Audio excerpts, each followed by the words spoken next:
On this episode of Projector, the Minions get their own spin-off movie as they search for a new master, while Ian McKellen plays an aging Sherlock in Mr. Holmes.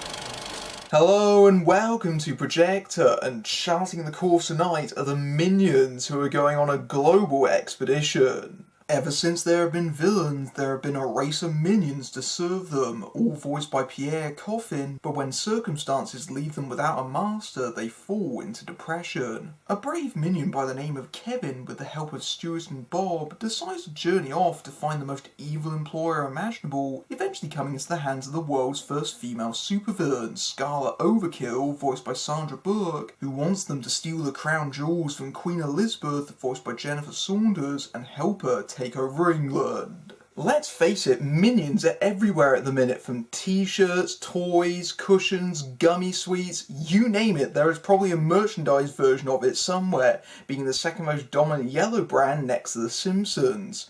It's a testament to the character's popularity they've managed to get their own spin-off movie, but if you aren't suffering from minion overload by this point, then you probably will by the end of it. The popularity of the Minions was apparent even from the first Despicable Me, where the marketing increasingly focused on the breakout characters even though they were most definitely supporting players. Every Illumination animation film since has had them in their studio logo, and when the film got its first sequel, their role was substantially expanded to the point that they even got their own storyline, before teasing this very film in the credits 2 years before release. The closest point of comparison is Scrap from the Ice Age movies, perhaps not a coincidence given that Illumination founder Chris Meledandri started out at Blue Sky Studios, in that the comic relief figures are arguably more recognisable than the actual main characters of those films, but you wouldn't want to watch Scrap by himself for 90 minutes, right? But that's exactly what Minions does, as it takes the yellow pill blobs and lets them run riot, which sounds great in principle, but very limited in execution. The title does not lie, they dominate the proceedings, even singing over the universal fanfare at the very start. Setting itself up as a prequel to the Despicable Me films, with Gru firmly cast aside, the movie explores the origins of the characters, and especially in the film's first 10 minutes, charting their history, as their good intentions and or just plain clumsiness leads them to accidentally ridding themselves of master after master. The reason that stretch of the movie succeeds is because it could easily make a good short in of itself. In fact, that's practically what it is in the film's teaser trailer that showed this prologue, and there's enough variation to keep things fresh. Really, it's another one of those times where the backstory glanced over at the start may have had enough material for a much better film than the one that follows it, although how successful it is depends on your tolerance for the minions and their childlike humour and sensibility. They speak a nonsense language with words borrowed from all kinds of dialects, and aside from Geoffrey Rush's playful book-ending narration, there are parts of the film where it is just that, but unlike Wall-E or the recent Shaun the Sheep movie, there's simply not enough invention to make up for that, and it exposes just how thinly drawn they are, growing even thinner with every passing minute. Now, don't get me wrong, I like the Despicable movies. In fact, I actually preferred the second one because I like the Minions in that,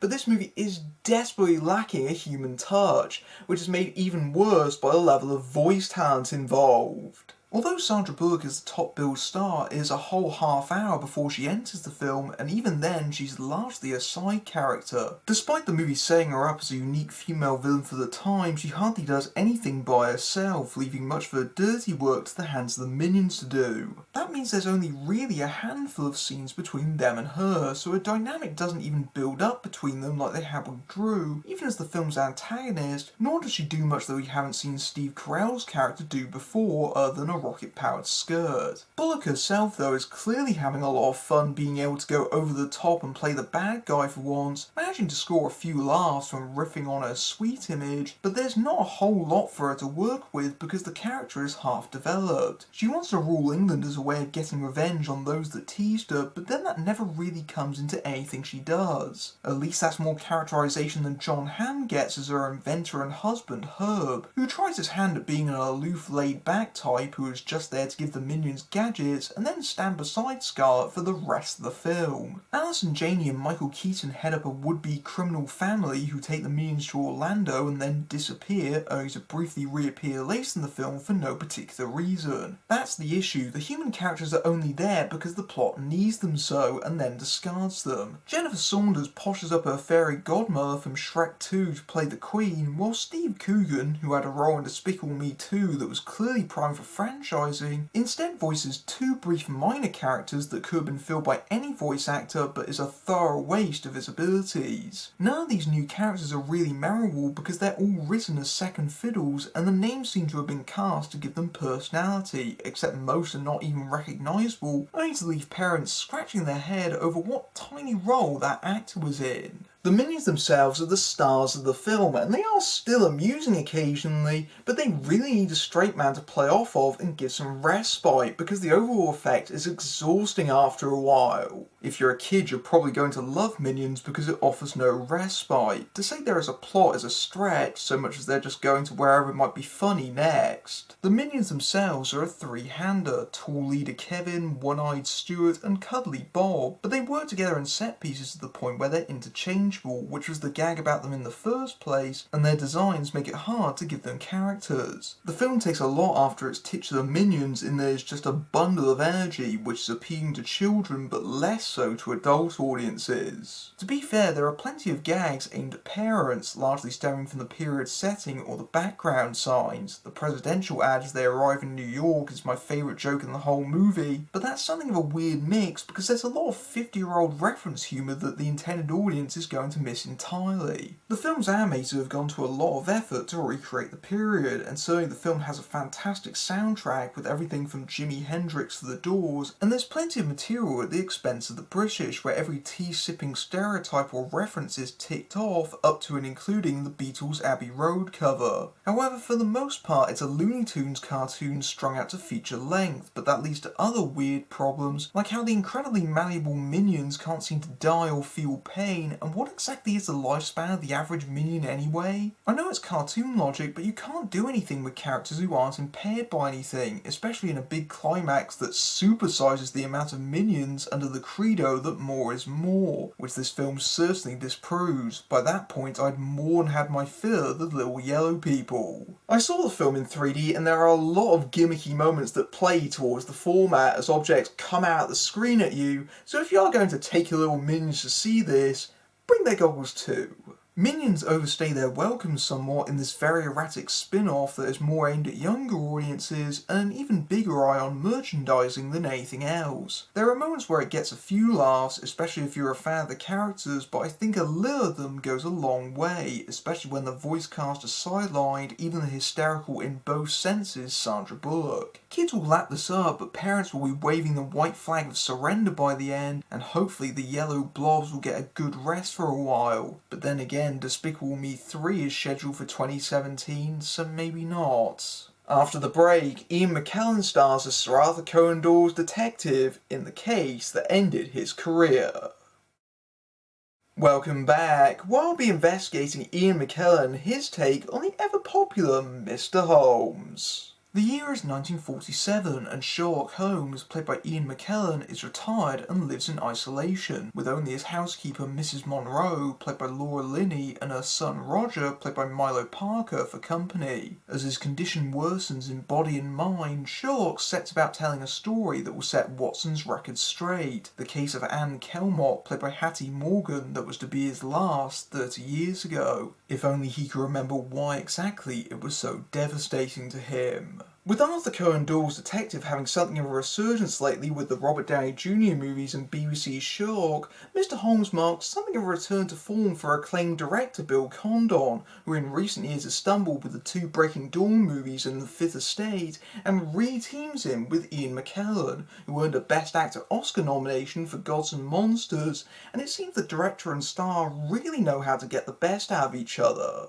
Based on Mitch Cullen's novel A Slight Trick of the Mind, Mr. Holmes tries to offer another fresh take on the familiar character, namely by trying to remove the more cliché elements to humanise him. As McKellen's Holmes is more willing to correct, the versions of himself in the stories adapted by Watson have been greatly exaggerated, and he is not a fan of deerstalker caps, nor much of a pipe smoker, and his address has been changed to avoid tourists who have become infatuated with his tales, which allows him a certain amount of anonymity. At one point, an incognito Holmes goes to see a film version of the Kelmot case and is amused but also exasperated at how he has been turned into a pantomime of theatrical guesswork. These, however, are only details, and McKellen's Holmes retains the character's most defining characteristics, like his keen intellect and ability for logic and deduction, making clear why he's become an iconic celebrity in the film's world, even where the legend ends and the man begins. But underneath all that is a man whose intelligence, along with the hobbies that have come with that, has left him isolated from other people, which has only become more so due to his heightened status. Watson, played by Colin Starkey, is barely in the film as Sherlock takes on the case by himself, and for all his belief in reason, the mysteries of the human mind are something that cannot be worked out by that alone. It's not that he doesn't care about people, in fact he cares about them a great deal, but he fails to fully understand them. That is the difference between myth and reality. Unlike his literary counterpart, the real Sherlock is all too fallible. In his later years, which make up the vast majority of the film, Holmes is truly alone, with many of his associates long gone, either through death or because he struggles to even remember them, and Mr. Holmes is less a detective mystery than a drama steeped in melancholy, as the titular character wrestles with a guilt that he feels weighing down on him at every moment, but cannot remember what for, trying to unlock corners of his mind that himself and others have locked away to spare him the pain. As you might expect, McKellen is a tremendous Holmes, but he also has to give what basically amounts to two performances. So marked are the differences between the two versions of Holmes and their distinct time periods.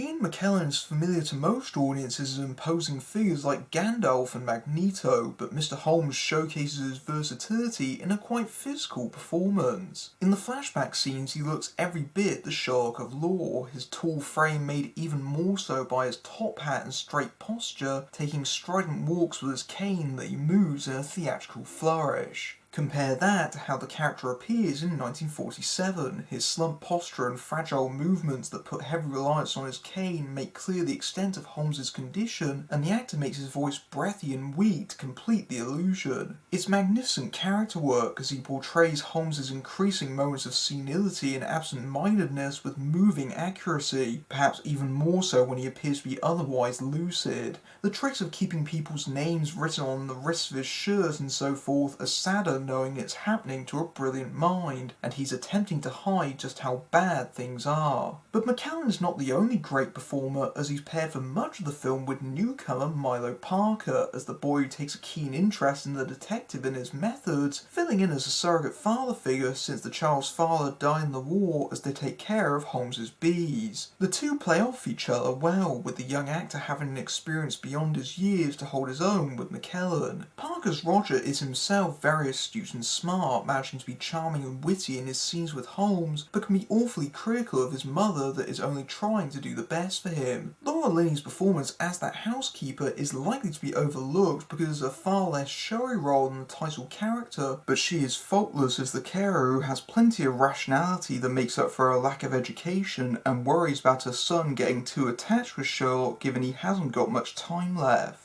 She's tough because she has to be, but not without some compassion. And her English accent in particular is very good, and she deserves at least some of the attention away from McKellen. In terms of performances and direction, the film is impeccably made, but where it falls down is the rather thin story that's told at a slow pace, and is not nearly as compelling as the actors themselves. Although it is not technically a mystery, it does incorporate elements of that in its story, especially in the ironic use of foreshadowing, something that Holmes chastises Watson's narratives for, but makes plentiful appearances throughout the film. The issue though with the flashbacks in the past to do with Anne is that it's not exactly an interesting case on its own merits were it not for how it concludes, and you may work out what did occur long before Holmes recollects it. There's some red herrings to try and mislead you, but it doesn't do enough in miniature during those sequences sequences that would only amount to a 10-minute short if you could let them together. How much this disappoints you depends on your expectation of the film, but on a dramatic level, the crucial encounter works, even if the path to get there hasn't been fully developed in the same way the scenes with the older Holmes have been. Perhaps realising how slight the storyline is, there's an additional subplot that details Sherlock's trip to Japan to meet Hiroyuki Sanada's Umuzaki and depicted in alternating flashbacks with the Sherlock case. Holmes, in an attempt to address his symptoms, has tried pursuing a number of potential cures for his condition, such as royal jelly and travelling abroad to get prickly ash, but the inclusion of his trip to the country feels largely unnecessary and tangential, jumbling up what would be an otherwise straightforward structure. Despite providing some key thematic material on mourning and death that plays into the film's ending, these Japanese scenes feel like padding rather than enriching the story in any particular way. Thus you have a film where both flashback lines should feel more substantial than they actually are, since each are more ambitious than the main timeline almost entirely at Holmes's home, but that succeeds due to the relationships and conflicts being deeper and better acted. I can't claim to have read Cullen's novel, but perhaps Mr. Holmes would have been better served by making it more self-contained and dropping the Japan subplot in favour of expanding upon the Sherlock case. As a character-based piece, it's no surprise that the secret at the heart of it doesn't need a Sherlock to figure out,